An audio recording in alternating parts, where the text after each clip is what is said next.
क्या करें? भारत है ना, दिल में है हमारे, भारत माता के बच्चे हैं और जादियों के साथ तो ऐसे ही होना चाहिए ना। नहीं, छोड़ो ही नहीं यार ये कॉकरोचों को। कॉकरोच किसको कहा? भाई साहब पूछ रहे। अरे पाकिस्तानियों का कहा भाई साहब, किसको कहा कॉकरोच? कल तो चींटी कहा था। कल चींटी थे, आज कॉकरोच कह दिया। प्रमोशन हो गया। चल भाई प्रमोशन हो गया तुम्हारा। कल तक तुम चींटी थे, आज कॉकरोच बन गए। चलो ठीक है, good good good good good. अच्छा, अब जो ये एयरबेस है, ये एक declaration of permanent presence in Himalaya आपकी। ये अगेन कंफ्यूज मत कीजिएगा, it's not a temporary landing strip on, it's a permanent presence in Himalayas. अच्छा, लोग कहेंगे, लोग मुझे पूछेंगे, आपने कहा जी 15,000 फीट पे ऑक्सीजन की मात्रा कम होती, हवा पतली होती। हाँ, हवा पतली होती है, ऑक्सीजन की मात्रा जरूर कम होती, पर भारत और भारतीय सैनिक का जो रिजॉल्व होता है ना, जो उसका मोराल होता है, जो उसकी मातृभूमि के तरफ प्रति उसकी श्रद्धा होती है, उतनी ही गाढ़ी हो जाती है। हवा पतली होती है, पर हमारी श्रद्धा, हमारा खून उतना गाढ़ा हो जाता है। कब से हम सियाचिन में बैठे? किसकी औकात है इतने साल से सियाचिन में रहना? क्योंकि ये भारत की क्षमता, ये भारतीय फौज की क्षमता, हमारा खून उतना ही गाढ़ा हो जाता है। इधर आप पाकिस्तानियों समझ लो, ये चीनियों समझ लो। जब चाइना के सिपाही आए थे साहब गलवान, तो इनके साथ ऑक्सीजन जनरेटर लगे थे, वो मुंह में इनके वो रखते थे, और 6-8 दिन में खत्म, वापस वापस वापस, टिक नहीं पाते थे।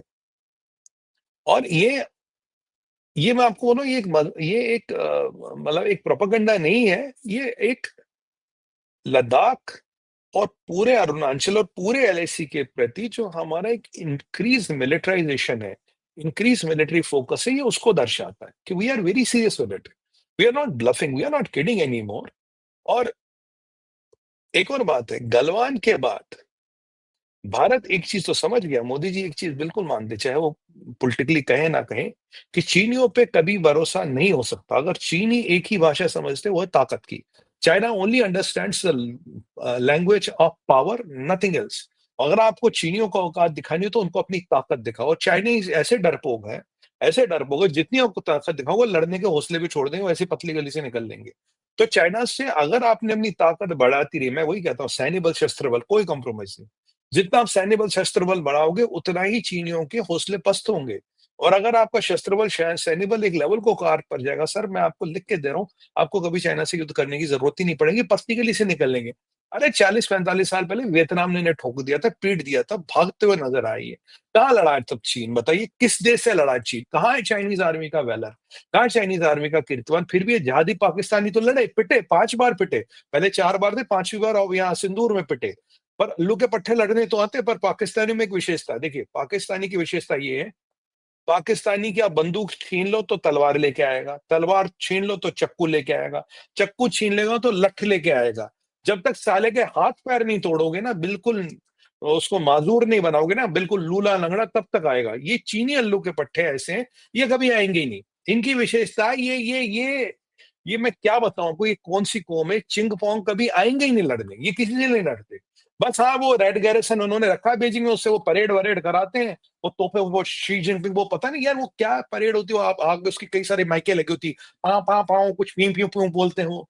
भैया ये परेड में तुमने दुनिया में किसी देश में देखा कि कोई, अच्छा पहले तो परेड की सलामी वो गाड़ी में रहता है, ऐसा car, it should be a jeep anyway, उसपे वो माइकें लगी है। मतलब वो क्या पिंग पिंग पिंग, वो पिंग पिंग पोंग बोलते, क्या बोलते हैं वो?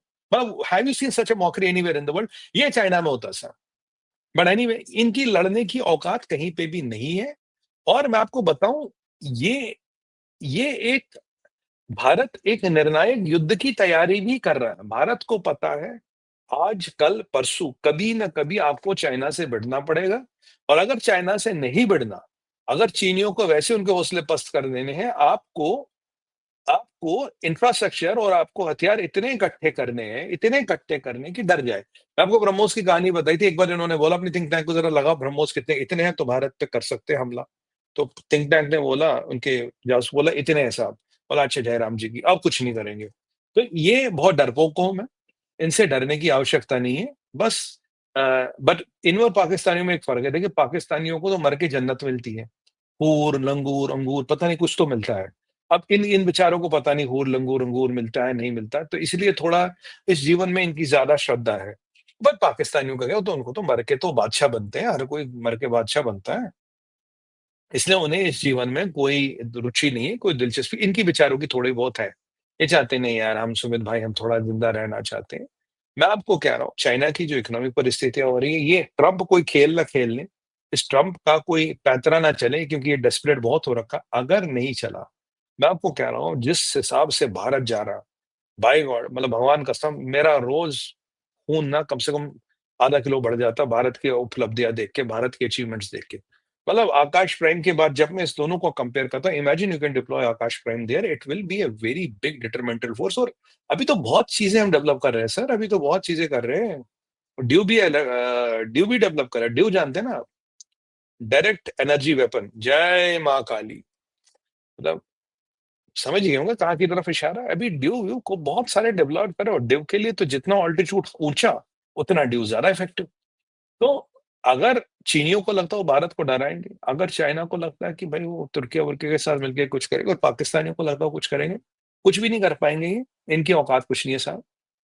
और अभी भारत में मैं आपको कह रहा हूँ आने वाले अब 6 महीनों का विंडो देखिएगा, आज से 6 महीने, आपको कम से कम कुछ नहीं तो आपको 20 से 21 नए हथियार 20 से 21 नए हथियार, नए तरह की टेक्नोलॉजियाँ भारत में आपको दिखेंगी। मैं 6 महीने का विंडो बता रहा हूँ, 6 साल का नहीं।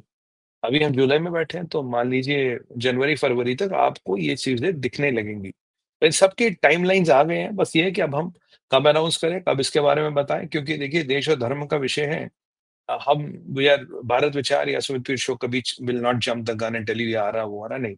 जब आएगा, जब चीज़ें पब्लिक में पर हाँ, मैंने नंबर आपको बता दिया, you can quote me on the number. ये चीज़ें अब आ रही हैं, ये चीज़ें आने वाले समय में आएँगी और ये हमारे दुश्मनों का हौसला पस्त करने के लिए बहुत है इनका हौसला तोड़ने के लिए और हम ये चीज़ें लाएँगे और लानी पड़ेंगी। और मैं आपको बताऊँ, ड्रोन्स में भी एक बहुत बड़ा ब्रेक थ्रू हमें मिला है और जैमिंग टेक्नोलॉजी में भी हमें बहुत बड़ा ब्रेक थ्रू मिला है। और भगवान झूठ ना बुलाए, यहाँ ऑपरेशन सिंदूर में हमने कई सारे वेपन्स टेस्ट किए, जिनको शायद अब हमें कहीं नोटैम-वोटैम लगा के टेस्ट कर दिया, लाइव टेस्टिंग कर ली ना, लाइव टेस्टिंग कर ली। और बहुत काफ़ी कुछ उनका नुकसान कर दिया है, काफ़ी कुछ उनको ठोका है। बट ये बाकी ये तुर्किया आप जानते हैं चाइना, पाकिस्तान मिलके कुछ गतिविधियों में और संलग्न हुए हैं, उसपे हम रात को बात करेंगे। नए इनके पैंतरे क्या, नए ड्रामे क्या और हमारे पास विकल्प क्या? मज़ा ये आएगा बताने में कि हमारे पास विकल्प क्या-क्या है इनको इनकी औकात दिखाने के लिए।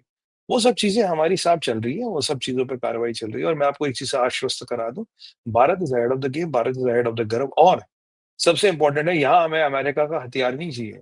अगर किसी को ये लगता है कि अमेरिका के हथियारों से हम युद्ध जीतेंगे, हम अपनी सुरक्षा कर पाएँगे, नहीं। हमने अपना काफ़ी कुछ बना दिया है। हमने ऐसी काफ़ी कुछ चीज़ें बना दी। आप याद कीजिए मोदी जी आए थे, उन्होंने डीआरडीओ का रिवैम्प किया था। वो डीआरडीओ का रिवैम्प आज आपको फ़ायदे दे रहा है। नहीं पहले डीआरडीओ काम नहीं होता था, थोड़ी ब्यूरोक्रेसी थी, थोड़ा रेड टेप था, कोई पुराने कांग्रेस के तौर तरीके थे, आप जानते हैं कांग्रेस कैसे काम करती है। उन तरीकों को हटा के एक नई ऊर्जा डालने